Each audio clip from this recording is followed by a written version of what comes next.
شادی بیاہ کے موقع پر جو یہ جوتا چھپائی اور دودھ پلائی اور اس طرح کی جو رسمیں شامل ہو گئی ہیں، ان کی کس حد تک اجازت ہے؟ دیکھیں ان کی بھی ایک دائرہ شریعت میں رہ کر، اب جیسے جوتا چھپائی ہے، اس کا کیا فائدہ ہے؟ کچھ بھی فائدہ نہیں ہے، بس ایک تفریح ہو جاتی ہے. اور اس میں بھی وہی ہے کہ جوتا چھپا دیتے ہیں ہم جب تک نہیں دیں گے، جب تک آپ ہمیں پیسے نہ دیں. تو یہ بھی ایک رشوت کے مماثل ہو جاتا ہے، اس سے بھی اجتناب کرنا چاہیے. دوسرا، دودھ پلائی کے اندر بھی بعض اوقات یہ دیکھا جاتا ہے کہ گھر کی غیر محارم لڑکیاں جو ہے وہ دولہے کو دودھ پلا رہی ہوتی ہیں.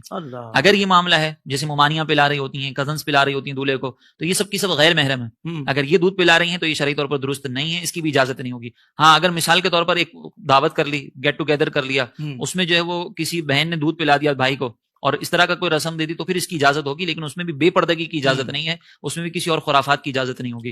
ایک صرف ایسی رسم کر لی بیٹھ کر، تو اس کی ایک حد تک اجازت ہو سکتی ہے، لیکن اتنا مشکل بنانے کی ضرورت کیا ہے نکاح کو؟ اب ہمارے یہاں پر جو وہ زنا آسان ہو رہا ہے، نکاح مشکل ہو رہا ہے. اور نکاح کیوں مشکل ہو رہا ہے؟ اس کی یہ ساری وہ خرافات وجوہات ہیں. مہنگے مہنگے ہالز بھی ہم نے کروانے ہیں، کارڈز بھی ہمیں مہنگے چھپوانے ہیں، ہمارے ہر چیز جو ہے وہ خرافات اس کے اندر شامل کرنی ہے، اور پھر ہم کہتے ہیں کہ نکاح کے ہمارے پر اتنے اخراجات ہوتے ہیں، نکاح کرنا مشکل ہو گیا.